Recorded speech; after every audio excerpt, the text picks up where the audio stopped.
is not funny.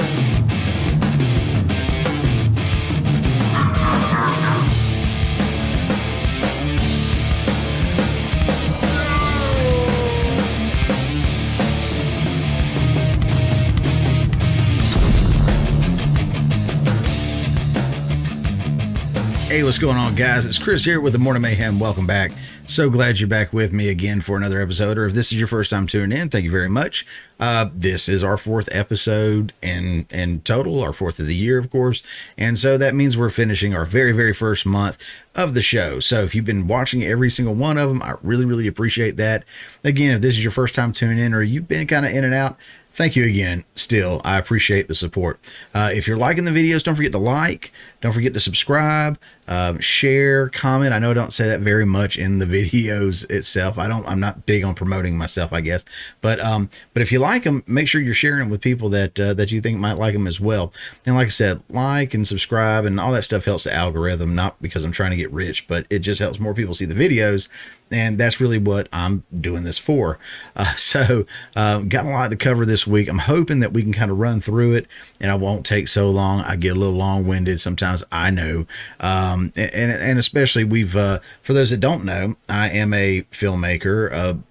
Me and a buddy, we work together. We work on short films, kind of working on some feature stuff, working on some other projects. And for the last couple of weekends, we've been hard and heavy working on a pretty big project.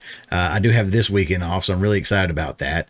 And we got to wrap up next weekend up in the studio in Atlanta. So really looking forward to all that. But that being said, I'm hoping we can knock this out real quick so I don't keep you. I can kind of catch up rest. And yeah, we're going to be looking at a lot of articles online today. So I don't have as many inserts and whatnot like I normally do because I just haven't had the chance to. So bear with me. We've got a lot of reading, but you can just listen to the smoothness of my voice if you'd like.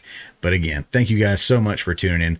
Let's go ahead and get looking at 46th President of the U.S., Biden.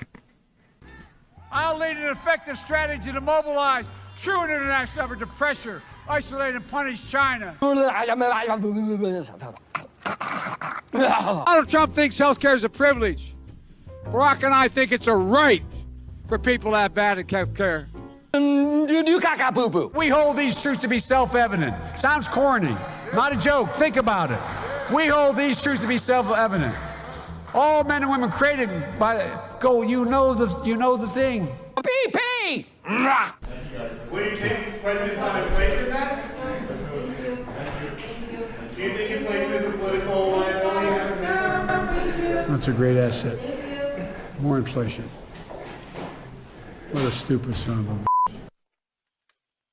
All right, so first, let me go ahead and throw this out there. Obviously, I think to the people that watch this show know that that was a doctored video with the clips of Steve Carell from Bruce Almighty. But for those that don't know that or want to call it a doctored video, altered video, misinformation, it was altered, obviously. So those were clips of Joe Biden, some of his gaffes. In fact, the clips I used, and I'm not super duper proud of it, but the clips I used of him gaffing, a lot of those were taken from a show that I do watch on a regular basis here on YouTube called Don't Walk Run Productions.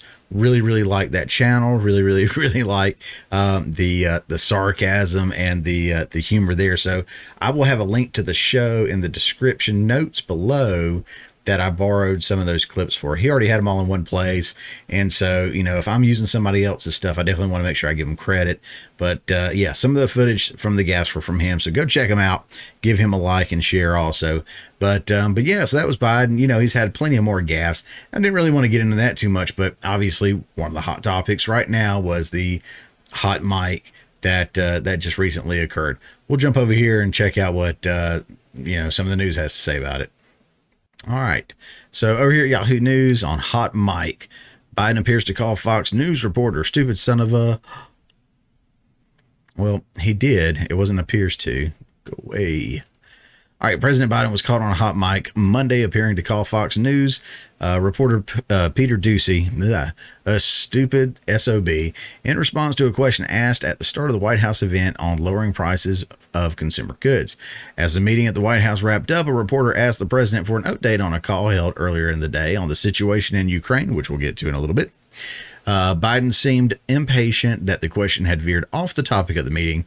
The only reason I don't like doing this is that you never report on why I called a meeting, and this is really important. I had a very, very, very good meeting. Total unanimity with all the European leaders. We'll talk about it later, Biden told the reporter. Thank you. Another reporter then proceeded to shout out a question about a Pentagon plan to possibly send up to 8,500 U.S. troops to Eastern Europe in anticipation of a Russian incursion in Ukraine. Biden ignored that question, and the reporters were in the process of being escorted from the room when Doocy yelled, "Do you think inflation is a political liability in the midterms?" And then Biden said, "That's a great asset. More inflation. What a stupid SOB." And it says it's the second time in a week that Biden was heard criticizing a question posed to him by a Fox News reporter, and it goes on and on. As I always say, don't forget, I'm not going to read every little bit of these articles. You can read them yourself if you're interested. Make sure that I'm not taking things out of context and I'm not overlooking things, or maybe you just get a different feel from it, different perception of what's being told. And all those articles that we'll be using will have links in the description, every single one of them. So you can fact check me on everything. You can read behind me, and I do encourage you to do so. And if I ever do anything wrong, please feel free to point out. I had a comment earlier from somebody in a previous video that kind of questioned something I was saying or pointing out, but I think it was really something that was read that someone else was saying, and of course I tried to clear that up, so I'm hoping I did a good job in that. And again, I'm not perfect. I'm neither far right or far left. You know, I like to think I'm somewhere in the middle. I probably lean more right than anything, granted.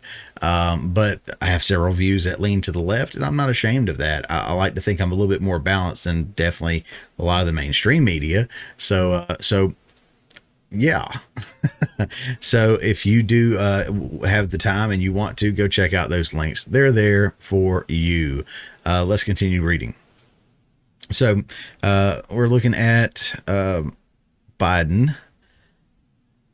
Here at the AP, it says, explainer, why are oil prices high and any relief in sight? So the question was about inflation that Doocy got yelled at, right?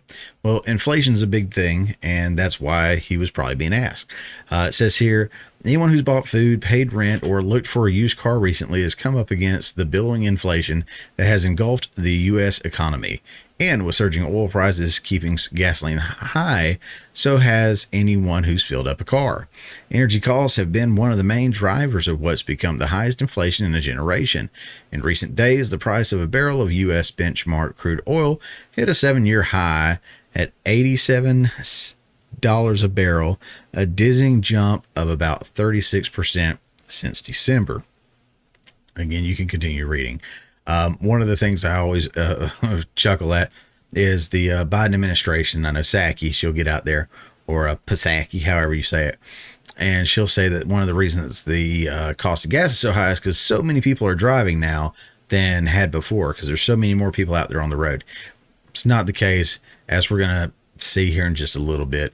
But yeah, so gas prices are going up. If you are out there filling up your car, you're feeling it. You know it. Grocery prices are going up. Inflation's a real thing. Let's keep reading. Over here, we've got Biden signals radical shift from Trump era with executive orders on climate change. So this is the older article that kind of sets that up. All right, so we're talking about inflation. We're talking about gas prices. So one of the things he did when he came into office was he's going to tackle climate change. He's going to get rid of a lot of the Trump stuff, overturn it, reroute it, flip it, reverse it, whatever. So let's look at this. It says Joe Biden has warned the climate crisis poses an existential threat to the world as he unveiled radical change in the direction from the Trump era by halting fossil fuel activity on public lands and directing the U.S. government to start a full frontal effort to lower planet heating emissions. We have already waited too long to deal with this climate crisis. We can't wait any longer, the U.S. president said as he signed a battery of executive orders on Wednesday. We see it with our own eyes. We feel it in our own bones. It's time to act. Biden's instructing the U.S. government to pause and review all oil, gas, and drilling on federal land, eliminate fossil fuel subsidies, and transform the government's vast fleet of cars and trucks into electric vehicles in a sweeping new set of climate executive orders. We desperately need a unified national response to the climate crisis because there is a climate crisis, Biden said. Let's keep going. Who's this? Politico. I'm not happy about it. Dems torch Biden's Russian pipeline deal. So stay with me. I know sometimes I kind of get long-winded here, but I am building a case again of what we're looking at here. So where are we getting our oil from? What's going on with the oil prices? Why is the cost going up? What's the difference between Biden and Trump as far as fuel goes? So stick with me, kind of hitting all these hot spots here. President Joe Biden is facing bipartisan backlash to his administration's agreement with Germany that allows a controversial Russian natural gas pipeline to be completed. President Joe Biden is facing bipartisan backlash to his administration's agreement with Germany that allows a controversial Russian natural gas pipeline to be completed, arguing that the deal is a boon to Moscow at the expense of Ukraine. Biden and his deputies have long been at odds with members of Congress on the pipeline, known as Nord Stream 2, the lawmakers overwhelmingly approving a slate of mandatory sanctions aimed at crippling the pipeline over geopolitical and environmental concerns. The president waived many of those sanctions earlier this year as part of his broader efforts to repair transatlantic alliances with the countries like Germany, which has been pushing for Nord Stream 2 to be completed.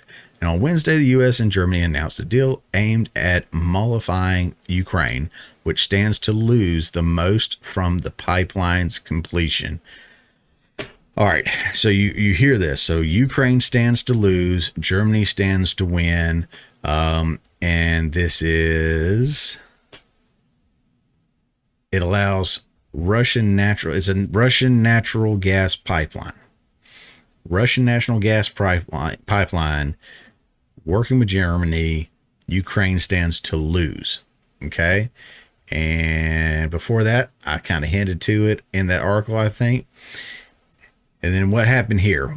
What did we do in the U.S.? Well, part of that climate change that he pushed and part of that climate change that, executive orders that he was putting out there and undoing what Trump did was a Keystone Pipeline. Now, I know, granted, we were not looking at a lot of fuel from Keystone Pipeline, but from my understanding of what I've read, some fuel from the Keystone Pipeline would have been coming into America, whereas a lot of it would have been shipped out. But even more so, a lot of jobs were lost. And that's really the big thing, that when people talk about the Keystone Pipeline, they talk about the jobs lost and how detrimental that was to so many different families. Not only that, but when he revoked the permit, that really did, create some tensions with the companies that we're working with and the countries that this was dealing with, Canada. So there's a lot more to it than just gas. Okay. But let's take a look at this. Keystone Pipeline canceled after Biden had permit blocked. The sponsor of the Keystone XL crude oil pipeline said Wednesday it is pulling the plug of the contentious project after Canadian officials failed to persuade President Joe Biden to reverse his cancellation of its permit on the day he took office. Calgary-based TC Energy said it would work with government agencies to ensure a safe termination of and exit from the partially built line, which was to transport crude oil from the oil sand fields of Western Canada to Steel City, Nebraska. Construction on the 1,200-mile pipeline began last year when former President Donald Trump revived the long-delayed project after it had stalled under the Obama administration. It would have moved up to 830,000 barrels, that's 35 million gallons, of crude oil daily, connecting in Nebraska to other pipelines that feed oil refineries on the U.S. Gulf Coast. Let's see. Canadian Prime Minister Justin Trudeau objected to the move, but officials in Alberta, where the line originated, expressed disappointment in recent weeks that he didn't lobby harder to reinstate the pipeline's permit.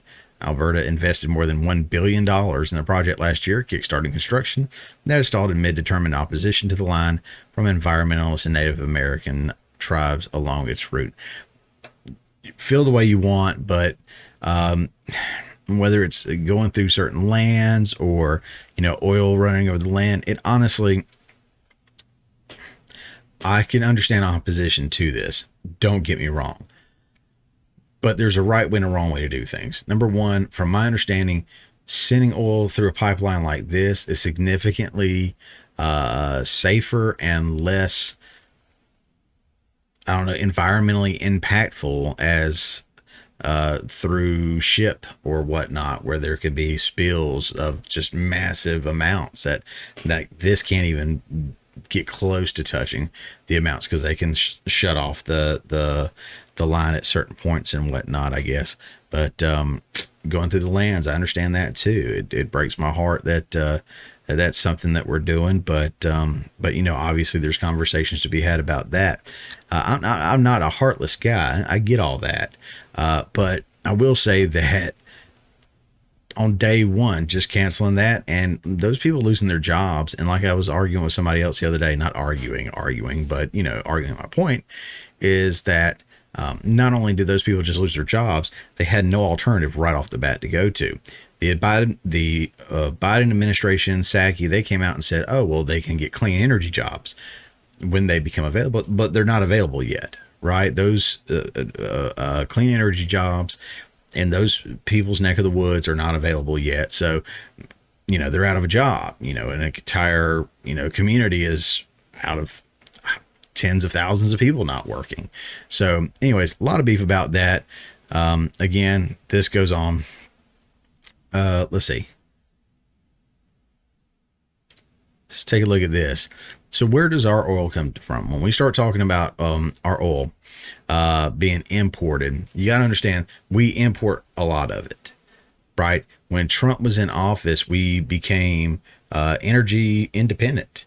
We were pumping our own fuel and pumping on our lands that Biden, through executive order, he canceled all that, but prices were going down significantly under that model, under that plan, and it created a reserve which Biden is now tapping into, from my understanding, that Trump created. You're welcome. The presidents will always blame the other one but never give him credit for anything. So so he created a reserve just because of a disaster situation, and we've kind of gotten into that where we're relying on somebody else for prices. But why are we doing that? Where's the oil coming from? Right here in Statista, it shows import volume of crude oil and petroleum products from Russia into the United States from July 2020 to October 2021. So this shows in in thousands of barrels, and then so you're talking what 26,000 what was that, 26 million? I guess that'd be barrels in May. I don't know. It's a lot. And there's more here a little bit. But yeah, so we're getting a lot of oil from Russia. Remember last week in our show, we were talking about how the entire House, Congress, Senate's, whatever, that everybody was, I say everybody, a lot of them were accusing Trump of being in bed with Russia. But as we saw last week, and as we're kind of sort of painting a picture this week, Biden kind of seems to be in bed with Russia a little bit more. Getting a lot of oil from them, eliminating our own supplies, eliminating jobs that are working on those. What else was it? The pipeline from them to Germany, bypassing Ukraine, leaving them out of the deal, hurting them or whatever it is. It's not looking good there. So let's go just a little bit further here. What else we got going on? The Fed to signal rate hike as it launches risky inflation fight. With inflation punishing consumers and threatening the economy, the Federal Reserve this week will likely signal its intent to begin raising interest rates in March for the first time in 3 years. The Fed's challenges will get only harder from there. Among the central bank officials, there is a broad support for a rate increase, one that would come much sooner than the officials had expected just a few months ago. But after that, their policy making will become more complicated and could sow internal divisions, especially as a number of new officials join the Fed. How many times, for example, should the Fed raise rates this year? When should it start shedding its enormous stockpile of bonds, a move that would contribute to tighter credit?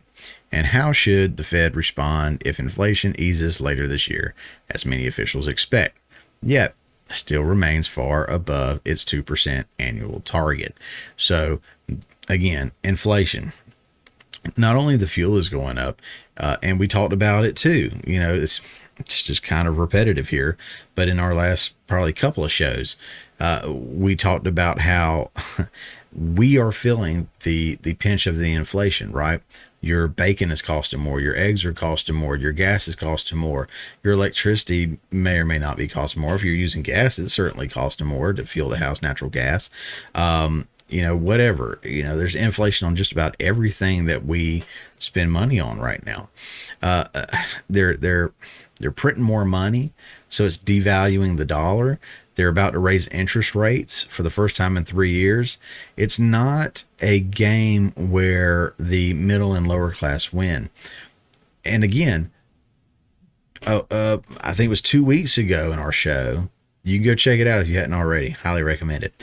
But it was 2 weeks ago or so, we were talking about how the media is trying to trick you into thinking that inflation is good for us, or that inflation is a good thing, or that you should be more grateful for the economic boom that we're experiencing. I don't know too many people calling it a boom, and I don't know too many people that are enjoying it. And then one of the other things they said is that this impacts the 1% more than it impacts us. It doesn't.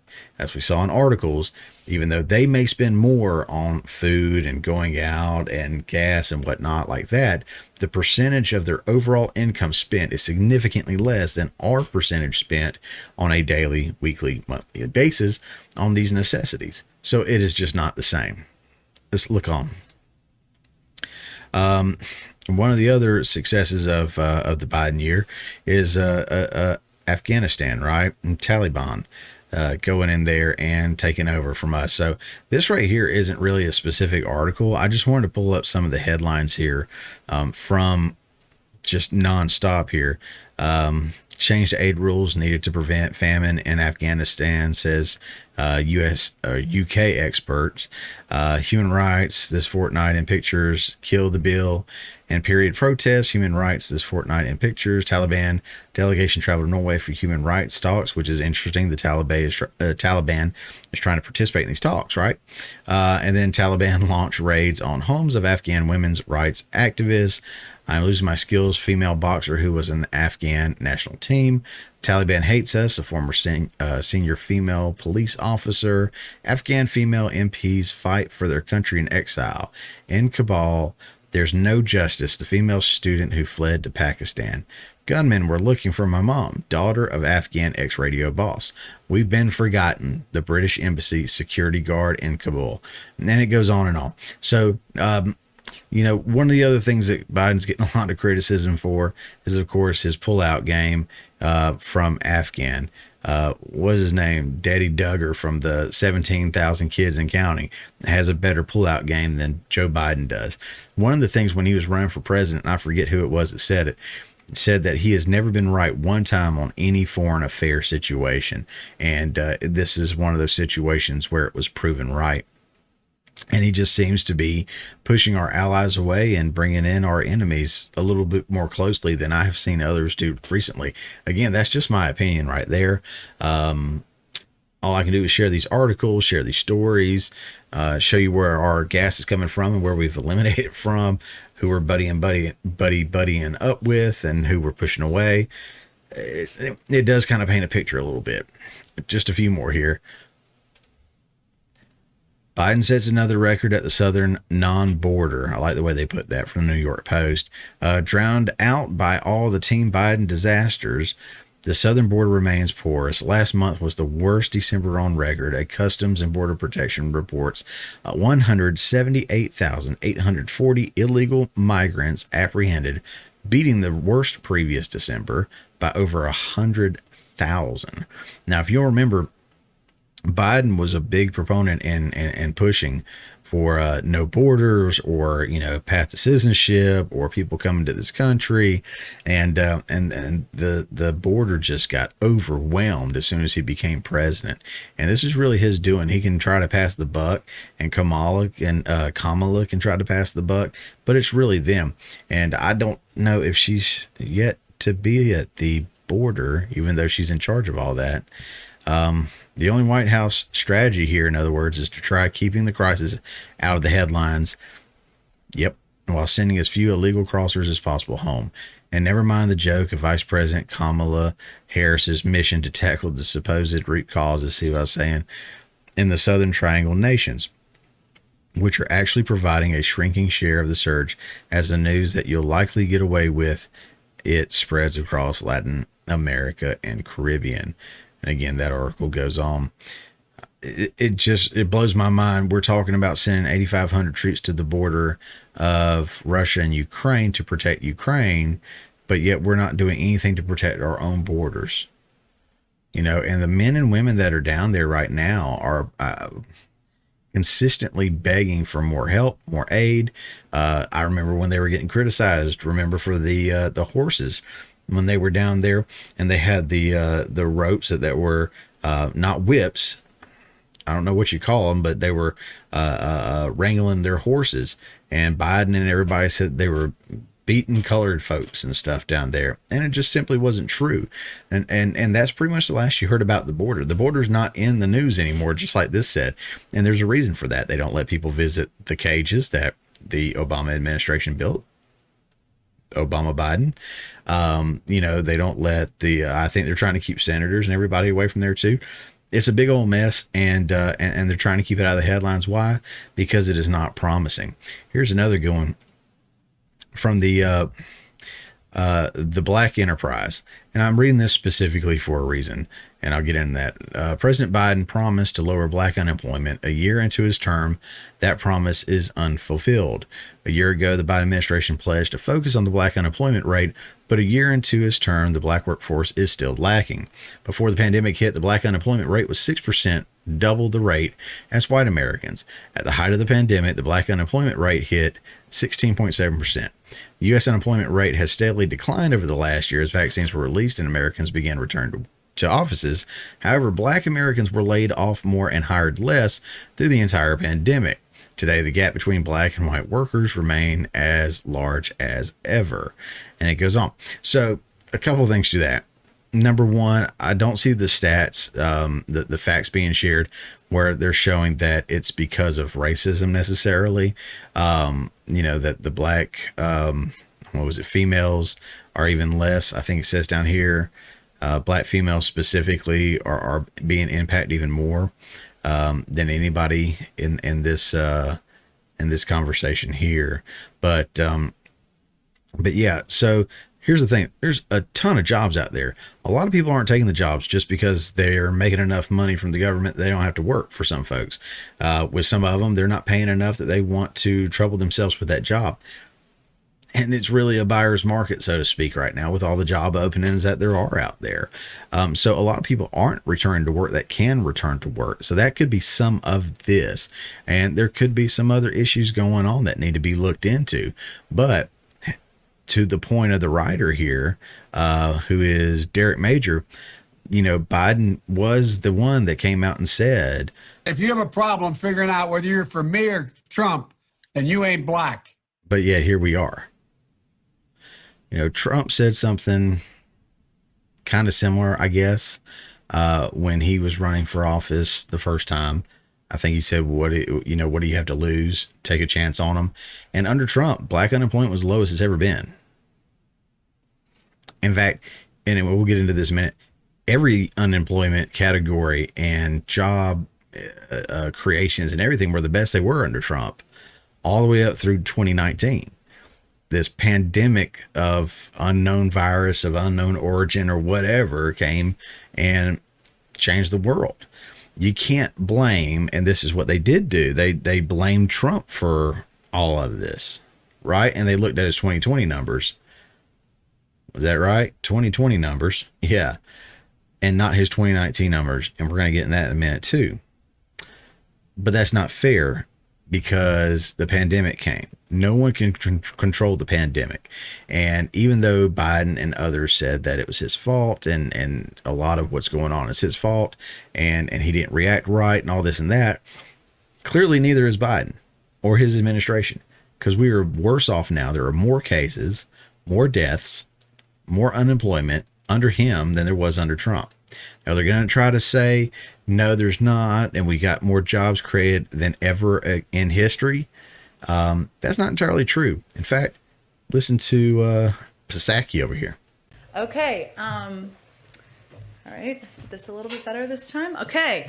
Just have a couple of items for all of you at the top. I have a bit of a hard out at 1/4 or 10 of, so we'll get around to as many people as possible. I know that many of you are tracking that we are about to reach our 1-year mark here in the administration, and we just wanted to note a couple of the points of progress that have been made that you'll hear the president talk more about and members of our administration also talk more about over the coming days. And you know how we love charts around here? So we have some charts that lay out a pretty stark contrast between where we started and where we are now. So just to highlight a couple of pieces. During the president's first year, we saw the most dramatic change in our economy of anywhere in the world. It was the biggest year of job growth in American history, and it was the direct result of actions taken by President Biden and Democrats in Congress, including the American Rescue Plan. The vaccination effort, it helped fund, and now the bipartisan infrastructure law. And you can see the economic data there quite starkly. I mean, look at the initial unemployment claims. They're on average, they were at 812,000 a year ago. They're now at 210,000. The unemployment rate and obviously job creation the year before the president took office and the last year. As it relates to COVID, if we look to a year ago, only 1% of adults were fully vaccinated. 74% of adults are fully vaccinated now. In terms of at-home tests on the market, now we've talked about tests a lot, 0 on the market a year ago. Now we have 375 million people per month, or tests are distributed, I should say, per month. 46% of schools were open a year ago, now over 95%. This is progress that's been made. Obviously, there's more work that's going to be done, that needs to be done. The job is not done yet, but we have a plan to address the challenges we're facing, and we're going to stay at it. All right, forget for just a second that I have zero belief that they have a plan. The chart is wrong. We'll get into that in a minute. Now, I will say I normally have a thing for redheads, but not this one so much. No. But what was up with the sign language chick?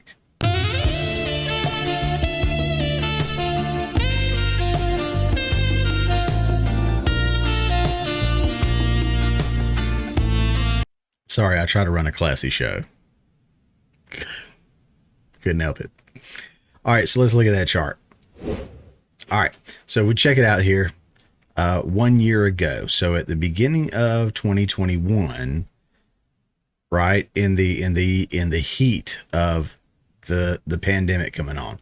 So I don't think we were even in the Delta variant yet. So we were still in the weeds with this whole virus just really getting kicked off and get going, because it didn't really hit jobs and hit families until, what was it, summer or so 2019, when it got hard and heavy. I know we started locking down and doing things earlier, but you really started to see the grind then, and then the vaccines rolling out shortly before the elections, I want to say. So these aren't exactly fair numbers to point out. Even more so, if we're looking at the initial unemployment claims, yes, the initial unemployment claims were more then than they are now. But I would really be interested to see, and I don't have those numbers. Again, I do apologize for that, but I don't have the numbers on ongoing unemployment claims. I would imagine that they're probably greater now than they were then, just because more and more people have gotten on unemployment, not because of, it was more at one time then versus one time now. How many have we pulled back into employment? And they do go on to show this. Unemployment rate was 6.4% when he came into office. It's 3.9% now. The jobs created the year before, so you're talking 2020. In 2020, there were a loss of 9.4 million jobs. And then this past year, they created 6.4 million jobs. So negative 9.4 plus 6.4. You know what that means? We're still 3 million in the hole. So it's not jobs being created, it's jobs coming back. Okay? Don't let the numbers fool you. The numbers are there. Okay? This is remedial math. If we lost, let me pull it back up again. If we lost 9.4 million and yet we're showing that we gained 6.4 million, there's still a difference of 3 million. We are still not out of the hole yet. Understand that that's what that means. Okay. They didn't create an additional on top of. So when they word things like we created this many jobs, or it's the biggest boom of jobs ever, they're lying to you. That's what they do. And you can look at things like that. Their own table. They love tables so much. You can look at that. You can pull up other statistics to see. They're lying to you. They're manipulating what you think, how you perceive the reality. Okay? Don't let them. You need to go out there and you need to seek the knowledge in multiple places. Not just from them, because they're going to tell you what they want to tell you. Moving on. All right, let's take a look at this. We're going to talk about Omicron again. Really just because it's about over from what I can see. I'm not making any solid statements here, but we'll let these articles do some of the talking. So in China, where the virus originated from, you can argue that all you want and say it's racist. It originated from China. In China tests 2 million in Beijing and it lifts the COVID lockdown. Okay. So if they're already testing and seeing that they can lift the lockdowns because it's not that bad, that's an amazing indicator. Okay. Is anybody else doing that? UK lifts testing requirements for vaccinated travelers and abolishes quarantine rule for unvaccinated ones. Now, if I'm not mistaken, we can kind of look at China, obviously, Israel, the UK, and kind of see what's ahead of us as it heads this way. So it looks like things are lightening up. Hopefully we can get rid of some of our restrictions and whatnot here. Let's look at another one. France to ease restrictions. Austrian parliament approves mandatory vaccination as it happened. Let's see. And it gives a cool little timeline down here of all kinds of stuff. But that's cool. France is starting to ease restrictions too. I wonder what we're doing here in America. The FDA halts use of antibody drugs that don't work versus Omicron. All right. Not a doctor, disclaimer. Okay. But the, how do you say it? Is it midichlorian antibodies or something like that? Was a great treatment. It was approved under the as an emergency use. What is that? EUA, emergency use authorization. And now they're saying, oh, well, you know what? It doesn't work against Omicron, so we're going to take that off the shelves. Understand that like 90-something% of the people that are getting COVID right now are getting Omicron, not 100. 90-something. So that means the other percentage is either getting Delta or some other kind of variant.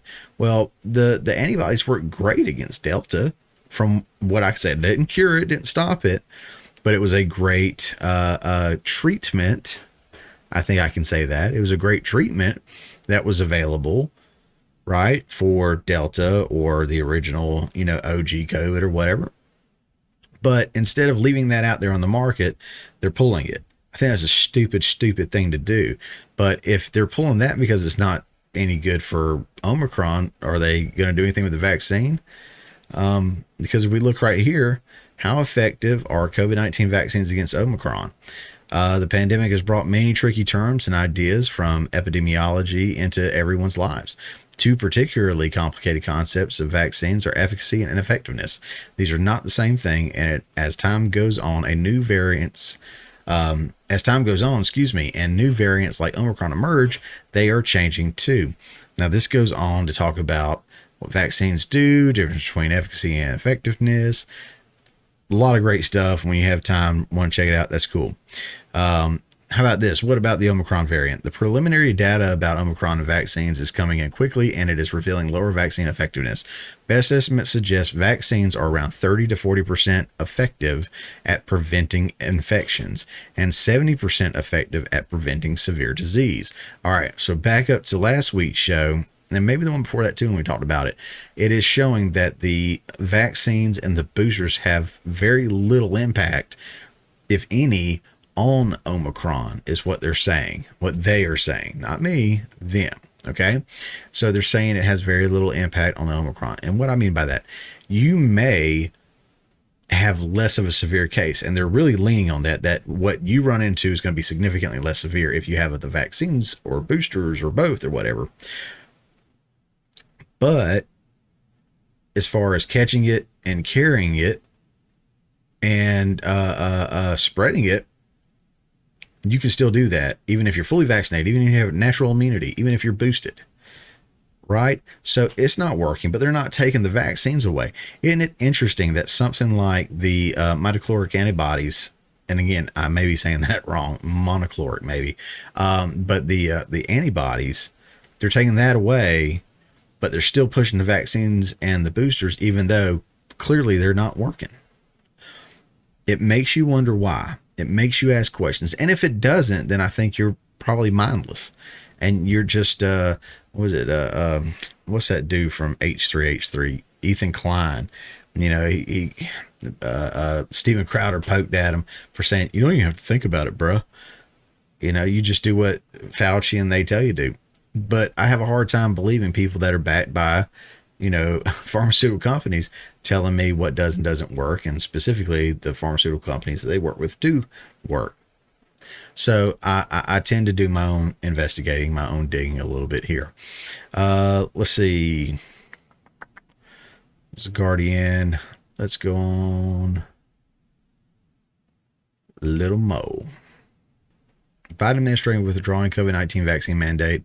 Can your employees still require it? So even though they're not pulling the vaccines, they're not pulling all that, I know that's been in the courts. They are pulling the mandate push that they were pushing for. But the question is still out there. Can your employer still require it? The companies with 100 or more employers will no longer be required to have employees get vaccinated, but they can still mandate it on their own terms. Yes, it's legal. They can still do it. In fact, a lot of companies are, and we'll cover that in just a second. But one of the things that I would throw out there, and I don't know how much weight it has to it, but the companies that are creating the vaccines and the boosters have been given the all clear. Okay, they have no liability if you get sick or die or have adverse reactions to it. They are in the clear. Federal government certainly isn't going to be held responsible for anything if it happens to you. But if your employer mandates that you get the vaccine, and you get the vaccine and have a side effect, or you know, I don't want to say death, but I mean, if you have something awful happen to you, who's held responsible? Well, the government's not going to be. The company that made the vaccine is not. So if your employer is telling you that they're going to mandate the vaccine, I would certainly run that by them and say, you know, if something happens to me, you guys are liable for that. So I know a lot of companies, to get around that, they are offering the testing in place of it, and some of them are providing locations, or they're providing the equipment, or telling you where you can go. And we may cover that in a little bit too. I can't remember, but I know they're giving outs to people so they don't have to get the vaccine. But one of the ones that they're giving is obviously they can tell you, hey, you know, don't come back. And they can do that. They have every right to do that. And that's your choice on what you want to do. Let's keep looking at it. So from American Express to Walmart, here are the companies mandating the COVID vaccines for employees, and this is still going on. One of which was Carhartt, we talked about last week, which again, they're a private company. They can do whatever they want to do. But you see American Express, Amtrak, Anthem, BlackRock. You should look up BlackRock, by the way. We saw the article about, was it this one? Yeah, this one was the inflation increasing the interest rates. Yeah, you should look up BlackRock when you have time. All right, Carhartt, Cisco, Citigroup, goes on and on and on and on. So a lot of companies are still doing the mandates and pushing for those. And again, I would be a little leery if I were an employer, push that on my employees, because again, I think in the court of law, I would be the one held liable if something were to happen. That may not be the case, especially in our courts right now. There's no telling, but something for you to think about. And again, if you sign on the dotted line that you're going to work for somebody, you're going to do what they tell you to do, that's what you have to do. And if it's either vaccine or get out, and that's your call, you got to do what you got to do. Look at one more right here. From CNBC, the next COVID variant will be more contagious than Omicron, but the question is whether it will be more deadly, WHO says. First of all, WHO doesn't seem to get their act together. They don't know what they're talking about half the time. And I know that's a terrible thing, but again, they have their own biases, and they're probably backed by certain sponsors, so to speak, or whatnot too. WHO official, we'll just read this real quick. Maria Van Klaar warned against theories that the virus will continue to mutate into milder strains that make people less sick than earlier variants. And that's warned against the theories of the virus. That's what viruses typically do, though. The virus will continue to evolve before it settles into a pattern, said Dr. Mike Ryan, who's director of emergency programs. Pfizer and BioNTech on Tuesday started testing a COVID vaccine that specifically targets the Omicron variant. Well, again, Omicron seems to be about on its way out. I know there's argument to be made about that, and people will say maybe that's not the case, but it kind of seems like it's on its way out, and the next variant's probably not too far behind. But if it's like most viruses, the next variant is going to be significantly less severe than even Omicron was. And Omicron was significantly less severe than Delta. But as it says here, more contagious. Well, this is all probably very, very true. The virus is probably going to continue to mutate and mutate and mutate, as viruses tend to do, and be more contagious, be less severe. And as several articles we've read before in the past say, we'll probably eventually treat this like the flu. If we do that, it may eventually, I don't want to say go away, but it could be more like a seasonal thing, or it could be maybe, it's not that big of a deal. It has to have time to work out the half-life or whatever they call it of these things. They got to process. They got to roll. And they act like this is something new. And I get that it's a pandemic. This is a new virus, so to speak. It's a version of SARS, but a virus going to virus. You can pretty much tell what viruses are going to do looking at what viruses in the past have done. Right? If we can't learn from our past, we're doomed to repeat it. This is true on various different things. And this is one right here that we can learn from the past. We can see what viruses have done before. This is not like a new thing. Like this isn't, we've never heard of a virus before. Come on. Tell them, Joe. Come on, man. Guys, Spider-Man No Way Home has received 3 golden tomatoes. So I just wanted to say a massive thank you on behalf of everyone from Sony and Marvel, the critics, the fans who have shown so much love and respect and support for our movies. It means the world. And, hopefully we can do it again and again and again. But thank you. And we'll see you soon.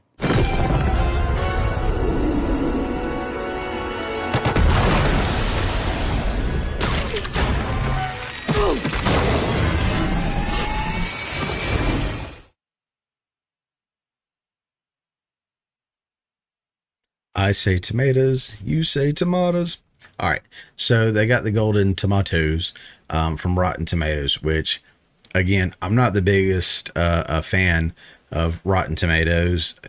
They have been proven to be very unreliable so many times. So, but congratulations to Tom Holland and everyone involved in the project. I will tell you, and I hope I don't lose my entire audience on this, I don't think I have seen a single Spider-Man movie ever. Tobey Maguire, Andrew Garfield, Tom Holland. Now, I've seen Tom Holland in the Marvel movies, right? In the Avengers, Civil Wars, and all that stuff. But not a standalone Spider-Man movie. I don't think I have. And if I have, I don't really remember it. So don't leave me yet. My plan is now, especially since this movie's come out. In fact, I was late to all the Marvel movies. I ended up watching several of them out of sequence and eventually watched them all in sequence, and I actually went to the movie theaters for the first time to see Endgame. And wow, what an experience. I'm so glad I did. So my plan here is I do plan on watching the Spider-Man movies, all the different ones, the Sam Raimi ones, with Tobey Maguire, the Andrew Garfield, the Tom Holland, and I also haven't seen the I always call them Spawn, not Spawn, Venom. I haven't seen Venom yet either. I know you asked me what I'm doing, but again, I'm out there making films right now, or trying to chase my dream, right? So give me a little leeway. That family, I don't get out much to do recreational things, and when I do get time to sit down, I'm mostly looking up these articles and studying and trying to get ready for things like this. So got a couple articles to go over about Spider-Man's success. Sam Raimi reveals his feelings after watching Spider-Man No Way Home. Spider-Man, the first one with Tobey Maguire, was directed, of course, by Sam Raimi. I love No Way Home, and the audience I was with went crazy. It says Sam Raimi, who directed the Tobey Maguire Spider-Man trilogy, has shared his feelings on the newest Spidey film, Spider-Man No Way Home. After all, his iconic take on Spider-Man villain Doc Ock and Green Goblin are both in the new multiverse film. Speaking to Variety, Raimi said it was a blast to see some classic Spidey villains return to the big screen. It was so much fun, Raimi said. Spoilers ahead. I won't go into that. But I'll say this about Sam Raimi. I think he may have made some hit and miss films or whatnot, as some people do, but Sam Raimi's got a great track record. And in fact, I know you can't see the posters on my walls, but as a no or low budget independent filmmaker here, Sam Raimi was a huge influence with his film Evil Dead. If you haven't seen it, you should see it. I mean, if you watch it, you can still see like someone's hand in a black glove lifting up a trap door, or the string on something being pulled out of the scene. It's really cool. And then his director's commentary on there telling you how he did certain things, and that there's people they drive by at the beginning that's actually him and the producer, I think it is, waving like they're lost or something. But it's really cool to see that. So I'm a huge Sam Raimi fan, and I am kind of surprised in myself that I haven't seen the Spider-Man movies, but I will rectify that. I will fix that. I promise you. The fact that the OG director likes what you've done speaks volumes. The same certainly can't be said about George Lucas and the latest Star Wars trilogy, can it? No. Let's keep going. So in the direct, we got 3 more Spider-Man movies to release after No Way Home. This is an older article, so this is probably known by most people, but I did see the other day that it was confirmed. Again, that may be old news to you, but it says Spider-Man's appearance in the MCU, or appearances in the MCU, have been a major boon for the franchise, though his future after Spider-Man No Way Home is rather uncertain, which it is now. This was before the movie came out. While Sony producer Amy Pascal is quite happy to keep putting out films based on the fan favorite, web slinger leading actor Tom Holland is a bit more hesitant on his Spider-Man future. With Avengers Endgame level Spider-Man film just around the corner, which we see clearly it's huge, Marvel Studios and Sony will have a tough time topping what is set to be the biggest Spidey film yet. And it goes on Three more MCU Spider-Man movies announced. In an interview with Fandango, Sony producer Amy discussed the future of the Spider-Man franchise after the release of Tom Holland's Spider-Man No Way Home. On the topic of No Way Home potentially wrapping up the MCU Spider-Man trilogy, Pascal stated that the threequel will not be the last Spider-Man movie. Pascal also revealed that Marvel Studios and Sony are treating Spider-Man Homecoming, Spider-Man Far From Home, and No Way Home as a contained trilogy, and that now we're going to go on to the next three. So there's going to be three more. Again, this may have already been confirmed. And then when you heard Tom Holland say he wanted hopefully do it again and again and again, he did say that 3 times. So he is also, I think, subliminally throwing that out there too. And you know, with the great reviews it's getting, the great numbers it's doing, everybody's chiming in. Here's Game Rant saying Sony and Marvel's next Spider-Man trilogy should tell a proper Venom story. Audiences are fairly familiar with the Spider-Man anti-hero Venom, the alien symbiote. And again, I should have seen Venom, the first one, for sure, because I actually know people that worked on that film, and I don't mean like extras, like that head up the entire like grip department. Like that was a family buddy of mine that I've known literally my entire life. He worked with those guys, and so I should have seen it. Sorry, Carrie. But audiences are fairly familiar with Venom, the alien symbiote. First appeared on screen in 2007 Spider-Man 3. However, the movie was a bit of a mess, with critics and fans souring alike after the success of Spider-Man and Spider-Man 2. So Sony shelved Venom for 11 years after the haphazard appearance in Spider-Man 3. But the studio brought the character back with vengeance, giving him his own solo movie. A-list actor Tom Hardy, who's awesome, portrayed Eddie Brock / Venom, and the film was a success among fans, if not with the critics. Fast forward to 2021, and Venom gets his second feature film, Venom Let There Be Carnage. In a post-credit scene, Sony connects Venom to the Marvel Cinematic Universe, and specifically Spider-Man. This caused positive uproar that Tom Hardy's Venom would be interacting at some point with Tom Holland's Peter Parker. However, one of the post-credit scenes in Spider-Man No Way Home squashed that possibility. In the scene, Eddie Brock is shown being pulled back into his own dimension, telling audiences that he is not connected to the MCU and Spider-Man any longer. However, a drop of the symbiote's fluid is left behind, suggesting a new character from within the MCU could pick up the mantle of Venom. And of course, it goes on and it talks a little bit more about the characters that I'm fairly unfamiliar with, but I'm going to learn over time. But they are saying that and in some of the videos that I've seen about it, they're really hoping that they can do the proper story of the symbiote and Spider-Man and everything. And I'm sure they'll do it justice. I'm sure they'll do it right. I mean, these guys are on a roll right now with Venom doing so great. The Spider-Man movie doing amazing. Again, I think it helps having Marvel Studios attached, but not necessarily running things. Because Marvel Studio running things means that Disney's running things. And Disney running things is not always the best things that we've seen with Lucasfilm and Star Wars, with the Marvel Cinematic Universe here lately. You know, it's not the greatest thing. So as long as Sony is keeping the control here, I think we're looking for another great trilogy and a great story of Venom in that one. Let's look at these numbers real quick. So this is box office history of Spider-Man movies.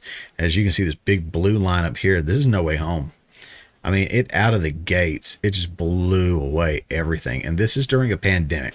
So this is where I'm going to call BS on all these other films. Now, I'm not going to go over the box office numbers today of any weekend box office of numbers of films that just recently came out or anything like that.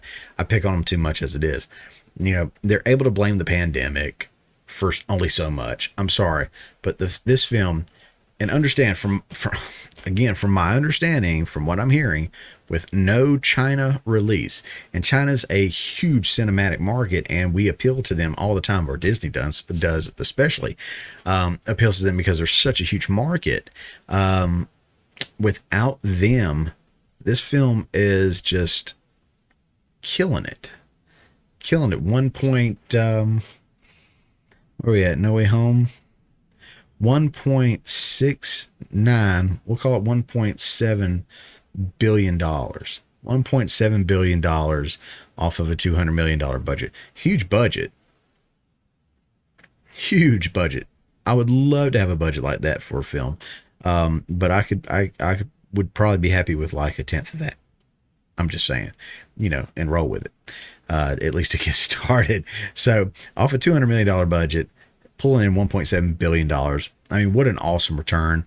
And you can look on here. And again, the link's going to be in the description. So if you want to look at a little bit more detail, what's your favorite Spider-Man movie, on how it did, how it performed, you can go in here and check it out. But it may be flatlining at this point. I don't know. But this Joker here has just been on fire. On fire. So if you've seen it, awesome. Leave a comment below. Let me know what you thought of this new Spider-Man movie, or this iteration of Spider-Man with Tom Holland. Like them, don't like them. Which one do you prefer? What were your thoughts about the film? Try not to do any spoilers. Like I said, I hadn't seen it yet. But yeah, would love to hear what you guys think about it. But I think it's going to wrap it up for looking at Spider-Man in the box office. Let's check out some more news here. Exciting stuff. All right. So I said we were going to get back to it, and so now we shall. So, of course, we all are familiar with what's going on with Russia-Ukraine tensions right now. And, of course, the U.S., as an ally to Ukraine, wanting to look out for them, is in the mix. So here's a few articles, and some of it may be a little repetitious. Bear with me. From CNN, U.S. placed up to 8,500 troops on alert for possible deployment to Eastern Europe amid Russian tensions. As many as 8,500 U.S. troops have been put on heightened alert for possible deployment to Eastern Europe as Russian troops mass on Ukraine's border. Pentagon spokesman John Kirby said Monday. U.S. Secretary of Defense Lloyd Austin issued the prepare to deploy orders at the direction of President Joe Biden, the latest step the U.S. has taken to prepare for a potential Russian invasion. I almost said Biden invasion. Same thing. Russian invasion of Ukraine that officials have warned could be imminent. And I'll stop there for now. The thing here is again, this is Ukraine and Russia having issues, and of course us going to the aid of Ukraine against Russia. Now, remember earlier in the show we talked about how Biden had eliminated a lot of our own independence of just say fossil fuels, for example, as one of the things, and canceling the Keystone pipeline, cutting back on or adding restrictions left and right on different things here and there for America, but then helping push this other pipeline through that runs from Russia, Germany, and ends up hurting Ukraine in the long run. So you might be asking, what's the big idea here? Whose back does Biden actually have? Who does he actually support?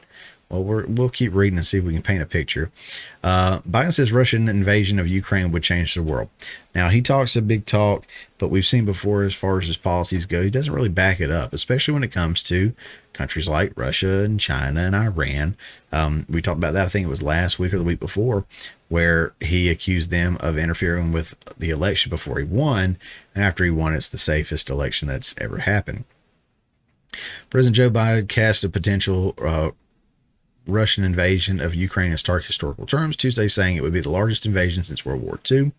Biden's remarks reflect a growing consensus among NATO allies that any conflict in Ukraine is likely to be confined to a small area or a short window of time. Biden made the remarks during a surprise visit to Honeymaid, a newly opened gift store near the Capitol that sells handmade crafts. I'm sure he wouldn't want to give that talk in an actual press conference or anywhere where he's to be taken seriously.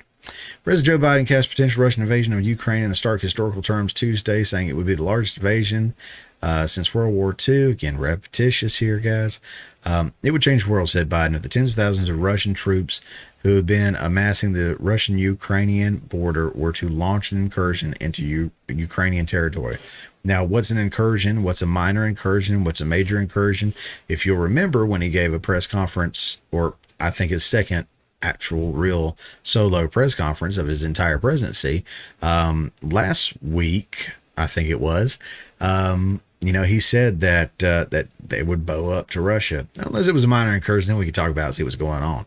And then before that, when it came to the cyber attacks on one of our pipelines that was being cyber attacked, they thought it was Russian. And he said he gave them 16 different areas that cyber attacks are not allowed and they won't tolerate.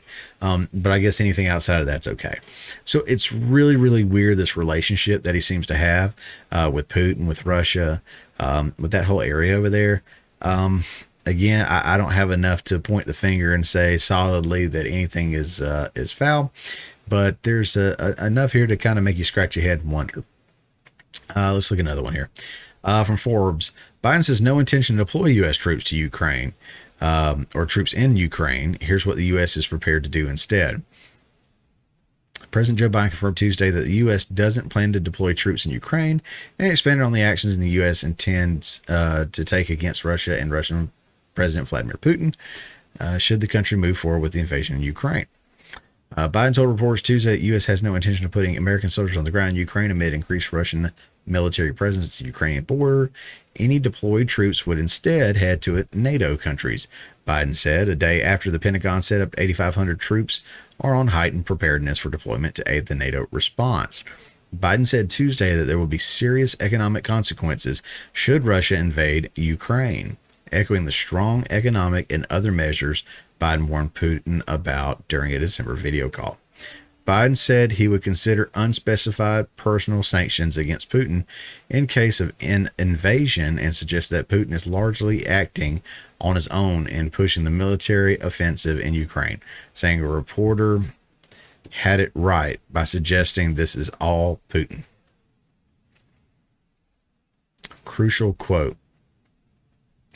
Let's see how crucial. Responding to a question about whether he feels a Russian move into Ukraine is imminent, Biden said about Putin's unpredictability, it's a little bit like reading tea leaves. Ordinarily, before a different leader, the fact that he continues to build forces along Ukraine's border from Belarus all the way around, you'd say, well, that means that he is looking like he's pointing to something. But then you look at what his past behavior is and what everyone is saying on his team as well as everyone else as to what is likely to happen. It all comes down to his decision. Yeah, that's what leaders do. They make decisions. And this right here, this crucial quote, there's no way that you can convince me Biden said that. His cognitive state would not allow him to put this sentence together. No way, no how, not happening. And as far as past actions go, didn't they occupy, what was it, Crimea? Am I wrong here? So doesn't he just kind of have a tendency to just go where he wants to and just occupy or take over? Especially if he's unopposed, like he's looking like he might be again, if we're not sending troops over there. All right. So before we look at the next article, there is the thought that's floating around out there. I've seen it in a couple different places that while we are focused here and we're focused on, the Russian-Ukrainian border, clearly not the United States-Mexican border. That's neither here nor there, I guess, ever with the Biden administration. But we're focusing on the Russian-Ukrainian border, and something could happen there, and our attention and focus is there. So the talk around the watering hole is that what if we put our attention there and we go at it, and China decides to invade Taiwan? Completely possible, because our attention and focus is elsewhere, right? Let's read this article from the New York Post. Taiwan scrambles just after dozens of Chinese warplanes breach airspace. Taiwan activates its air defense missile system Sunday after detecting 39 Chinese warplanes in its air defense identification zone. On Sunday, Taiwan's Ministry of National Defense revealed it had spotted 34 fighter planes, 4 electronic warfare aircraft, and a bomber in that zone.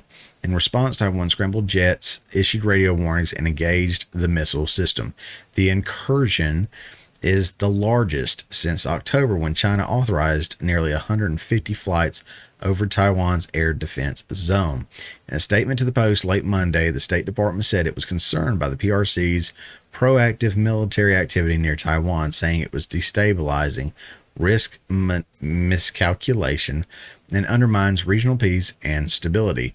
The U.S. commitment to Taiwan is rock solid. Again, the U.S. commitment to Taiwan is rock solid and contributes to the maintenance and peace and stability across Taiwan Strait and within the region, the department added. We will continue to stand with friends and allies to advance our shared prosperity, security, and values. We will continue to deepen our ties with the democratic Taiwan. The show of force comes as some in the U.S. fear China will invade Taiwan in the coming months. So clearly it's out there, but that's okay. We're America. We're number one. America, yeah. All right, America, F yeah. Here we go. We're going to go fight these guys. I'm not too worried. We got the number one military. I'm sure they've got nothing. Let's see what China's got going on. Stop. 我们已经习惯打倒。王军，到！专利动员大会现在开始。一声到，是一句承诺。军长同志，一方前准备完毕，请指示。什么？战！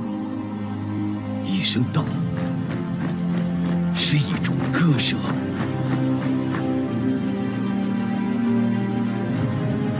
一声到。 是一次重塑。海上、空中、陆上各作战军群已修订完善作战计划。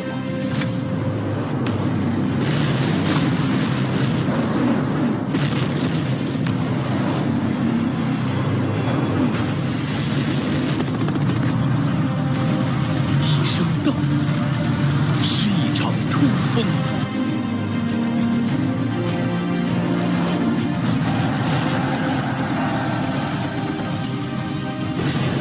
用生命扛起使命，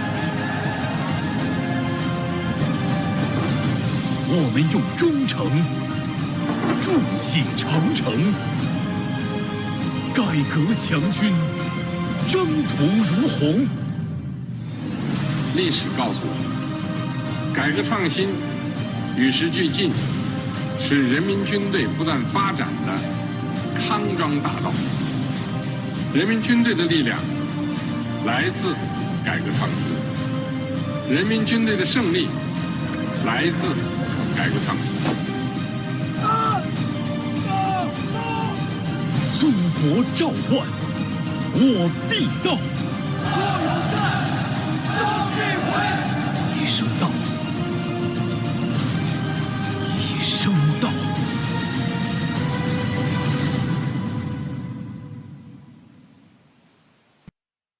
You know what? That video looked really cool. Not gonna lie, kind of got a little motivated, a little excited. Folks are probably lined up to join the military in China. I mean, they probably have to, but I mean, video like that, you want to, right? Good recruitment video. What's Russia got going on? Это первый день твоей новой жизни. То, что было вчера, не имеет значения. То, кем ты был прежде, уже никого не волнует. Теперь важно то, кем ты будешь сегодня. Что ты знаешь о себе? На что ты способен? Вопросы могут остаться без ответов, но разве ты сможешь потом спокойно спать?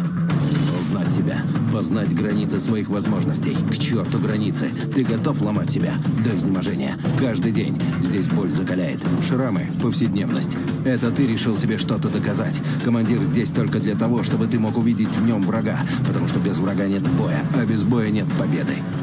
Но на самом деле, главный враг — это ты.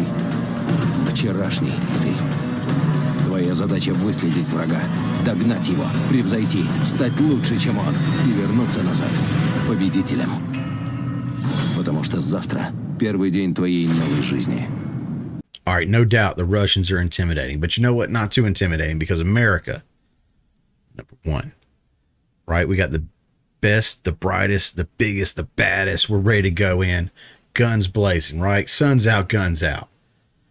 What's our recruitment videos looking like? Who we getting in there with us?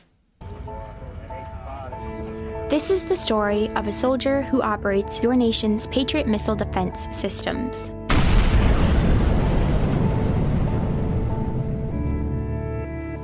It begins in California, with a little girl raised by two moms.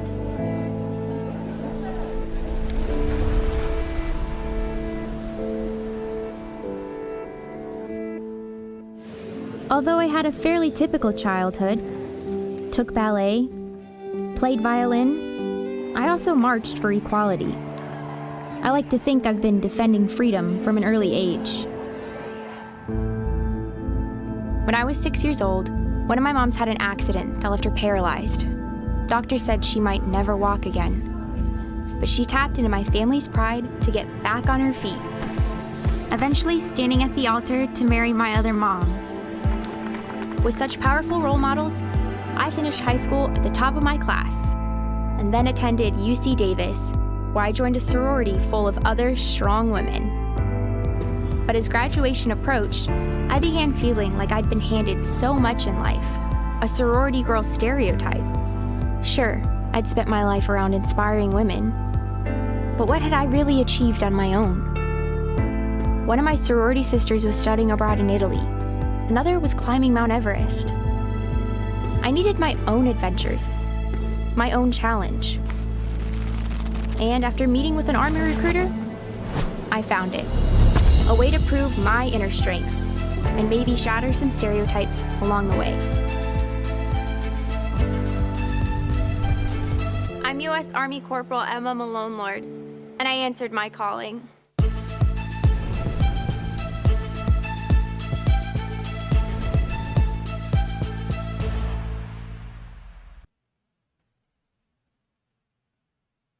We are so fucked. All right, this next story I wasn't even going to talk about, but as I got to kind of mulling it over a little bit more and more and seeing the end result of what was thrown out there, I wanted to go ahead and cover it. Let's take a look at this. So if you hadn't heard, Neil Young basically gave the ultimatum to Spotify that they can either have Neil Young's music or they can have Joe Rogan. Now, he's not the first to go against Joe Rogan. This isn't the first person he's ever gone against or first thing he's ever tried to stand against, and we'll talk about that in a minute. But Neil Young basically gave the ultimatum. You can have his music or you can have Joe Rogan. Well, Spotify went with Rogan. And if you go there, I don't think Neil Young's music is available at all. And we'll read a little bit about that. And as we do, don't tune out, because this isn't just about Neil Young's music, Joe Rogan's podcast, Spotify. There's a freedom of speech message here where freedom of speech is under attack. And this is an example. And whether it was Neil Young acting on his own or supported by certain backers or motivated by certain individuals, I don't know. But it's certainly free speech under attack. And we're going to talk about free speech. We're going to talk about Neil Young with free speech, even, which is even more funny. But let's go ahead and take a look at this article here from The Guardian. Neil Young's battle with Spotify is principled and comfortable. In pulling his music from Spotify in protest of Joe Rogan's COVID misinformation, the singer continues a life of political action, but unlike others, he doesn't need to please the streaming giant. If you had been forced to predict which blue chip American rock legend was going to suddenly pull their music off Spotify in protest at the streaming site hosting a far right friendly podcast, and again, I like the way they word this. It didn't say that Rogan was far right, as many are trying to label him. He's not far right. He's not even on the right, I don't think. He's probably less to the right than I am, and I'm trying to be less to the right than many others, because I do find myself in the middle in a lot of certain situations, or balance between the right and the left. I think Rogan tends to lean more left on a lot of things, but at the same time, there's balance there. But what it says here, and I do like the way, and I appreciate how they word it. He's a far right friendly podcast, which just kind of goes to show that Joe Rogan opens his podcast to left, right, center, up, down, black, white, celebrity, comedian, nobody, whatever. He's got a very, very versatile podcast, and that's why he gets a significantly larger audience than a lot of mainstream media networks in any given show and any given demographic. And that's why he's basically, enemy number one for these guys. He's got a target on his back. Let's keep reading. It says he spreads medical misinformation, whatever. Yeah, and Neil Young would have been a safe bet to figure that he would have been the one to do it.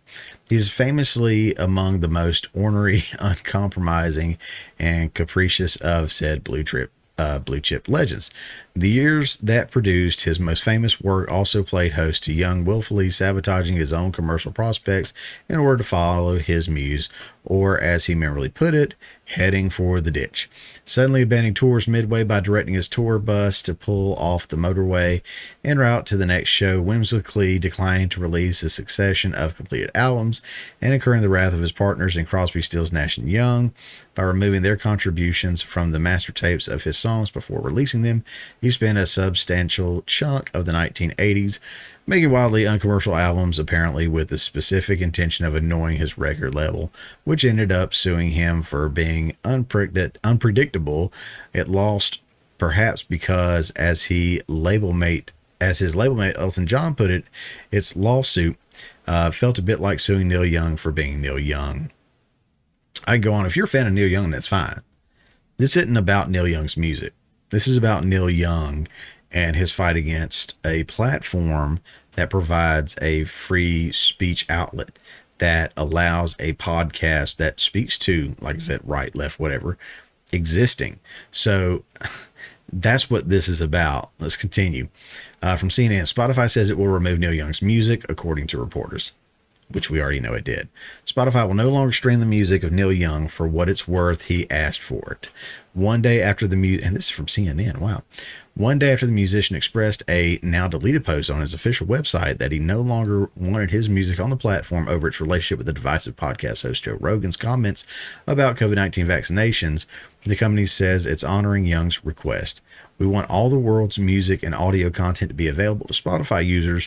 With that comes great responsibility in balancing both safety for listeners and freedom for creators, a Spotify spokesperson told the Washington Post in a statement. We have detailed content policies in place, and we've removed over 20,000 podcast episodes related to COVID-19 since the start of the pandemic.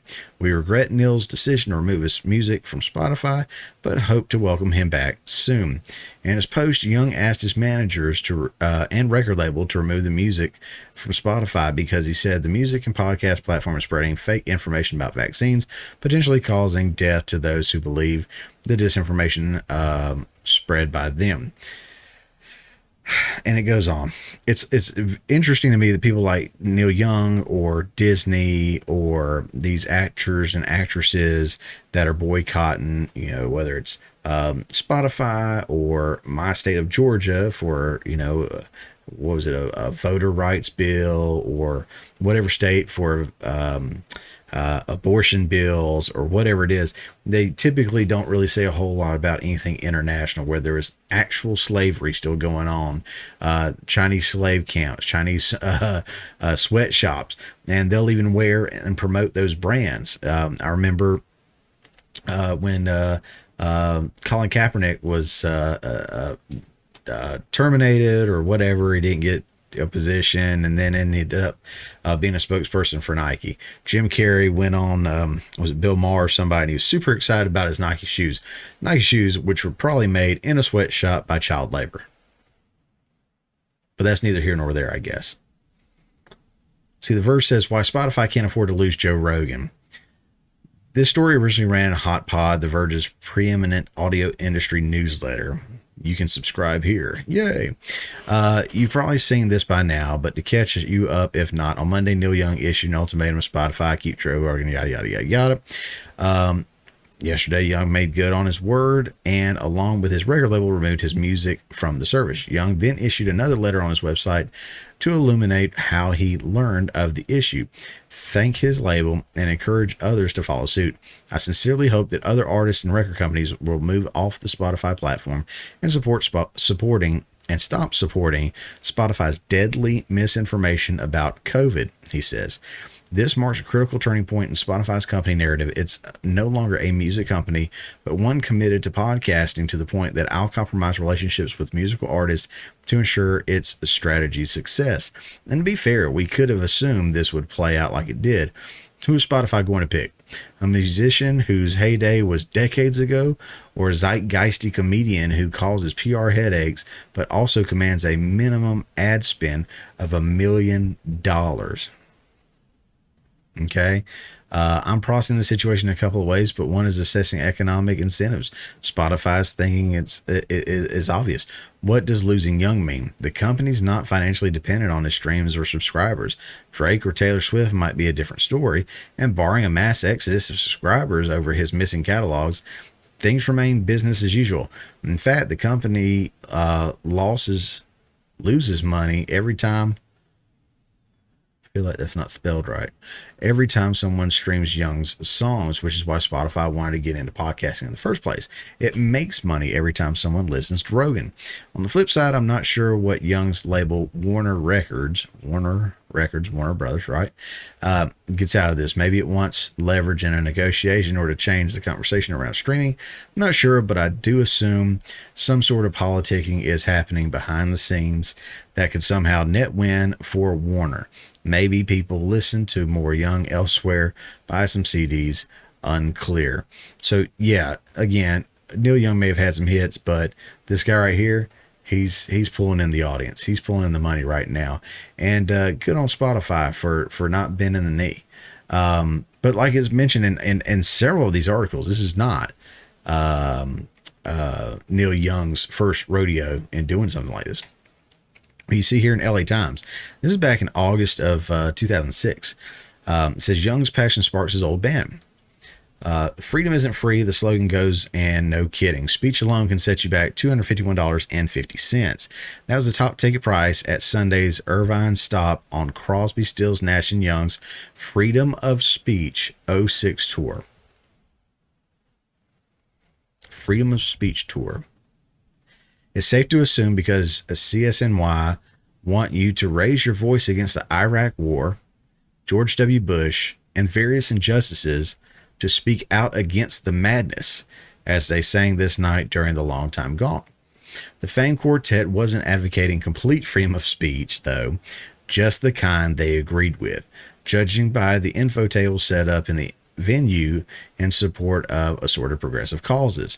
This wasn't exactly like those old Lollapalooza fests where ideological foes over subjects including abortion sat at a table across from one another. I love that line. The famed quartet wasn't advocating complete freedom of speech, though, just the kind it agreed with. So we see this in all kinds of celebrities. Musicians sing about freedom of speech and fight to not be censored, right? But then once they make it, they turn around and try to censor free speech and discussion of others. Podcasters, radio hosts, like Howard Stern, one of the biggest names out there, who made his living and made his career from being dirty and questionable and edgy and controversial and whatever. Now he's attacking Joe Rogan. The shows like not just Howard Stern, but other people too are attacking, like one of the guys I watch all the time, The Quartering, and others, just for sharing news and having open discussions with people and not always leaning on that one side of the political spectrum. Okay. Comedians who have made it from being edgy are now trying to turn around and say, oh, I shouldn't say this and that, and you shouldn't say it now. So, you should be canceled. Politicians are no different. They attacked Trump for saying fight like hell. Well, we showed on, what was it, last week's show? I think it was, that several of them, other politicians, other Democrats, even Joe Biden himself, have used the term fight like hell or something like that, either in tweets, other social media posts, rallies, whatever. But it's different when it's them instead of them, I guess. Right. And like I said, we covered that in the previous episode. Check that out. Highly recommend it. The Democrats want to eliminate the filibuster. right? That's something big. If you're not familiar with that, they're trying to eliminate the filibuster, but they've used it more than Republicans have. Check this out. Did Democrats make record use of the filibuster in the last Congress? Yes. The filibuster, which allows the Senate minority party to block legislation by refusing to end debate, has been used by both Democrats and Republicans almost always while occupying the Senate minority. While filibusters are used frequently, they are only recorded when a cloture vote is called by the majority party, which can end debate with 60 votes. During the 2019-2020 congressional term, a record-breaking 328 filibusters were recorded with Democrats in the minority. Since 2009, 657 filibusters were recorded under Democratic minorities, while 609 filibusters were recorded under Republican minorities. Research by Slate on filibusters between 1991 and 2008 found that Democrats successfully filibustered 63 times, while Republicans filibustered 89 times. In recent history, obviously, within the last few years, we see that Democrats were doing it more than Republicans. Since 1991, we see Republicans were doing more than Democrats. If we go back even further, I'm sure it changes at different times. My point is both parties have used, let me pull you in here. My point is that both parties have used the filibuster, and they have used them very, very effectively, maybe even to the point of overuse. Well, now, because the Democrats have the majority, they're trying to get rid of the filibuster because the Republicans are in the minority, and so it doesn't benefit them now, so they want to get rid of it.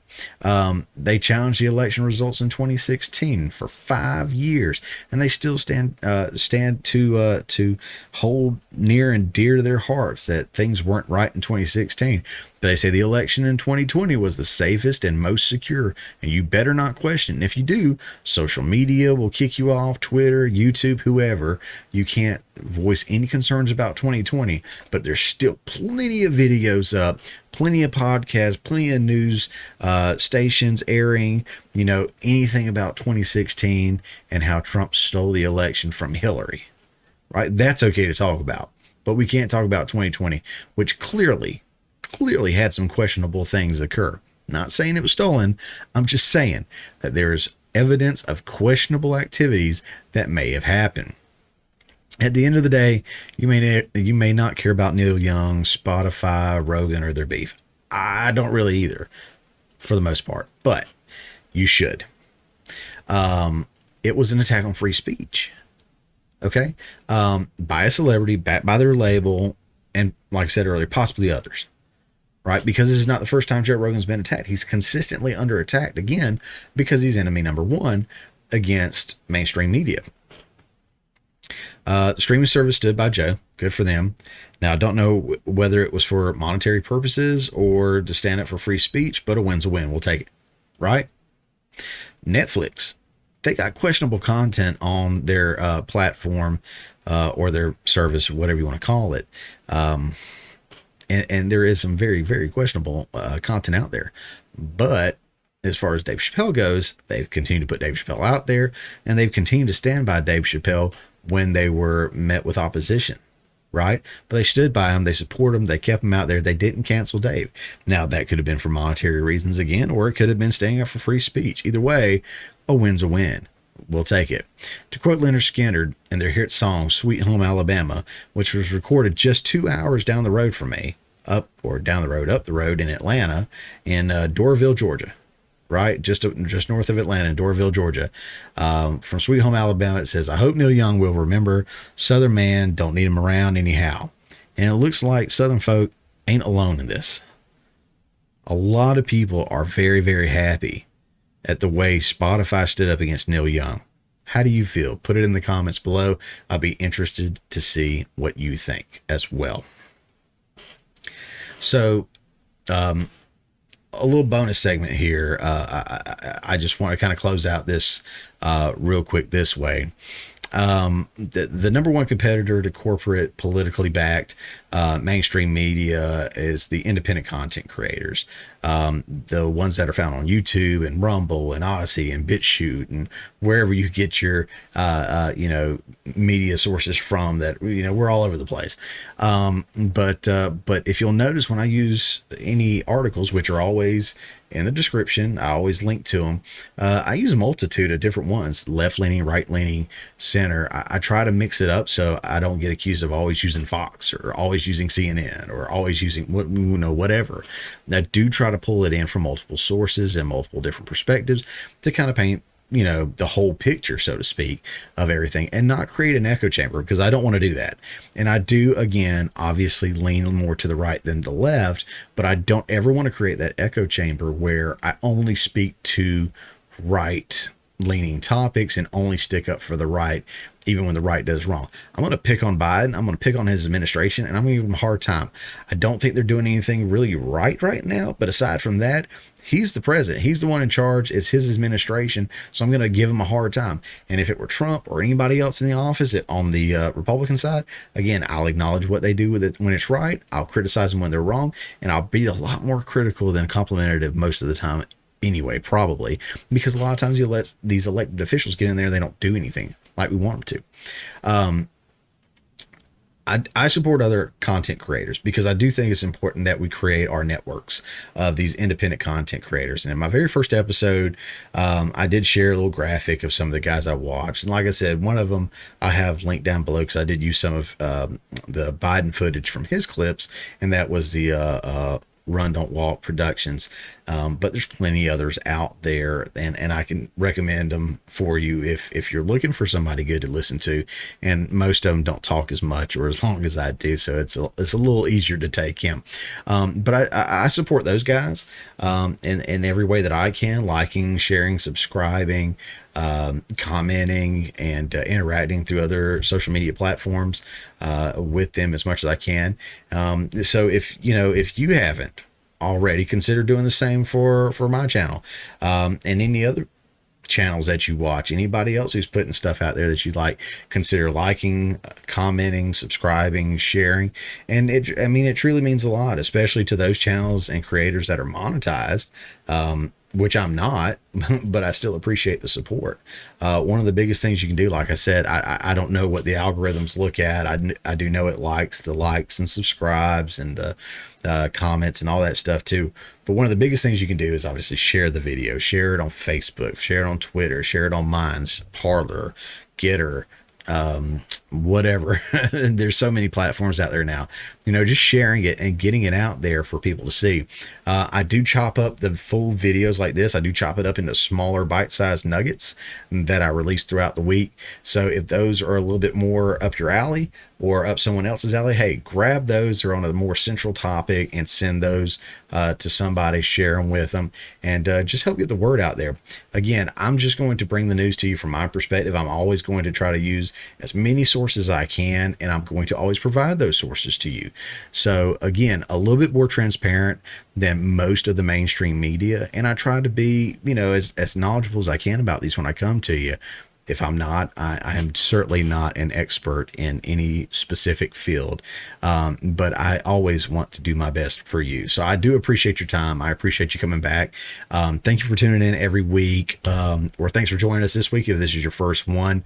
We made it through our first month, like I said, and I'm looking for many, many more to come. Again, this is a lot. I know it's just one show a week, but still, doing the full-time job, doing the filmmaker, being a family guy, it does take a lot to put this stuff together. So I really do appreciate anything and everything that you guys do to support this channel. We'll see you guys next week.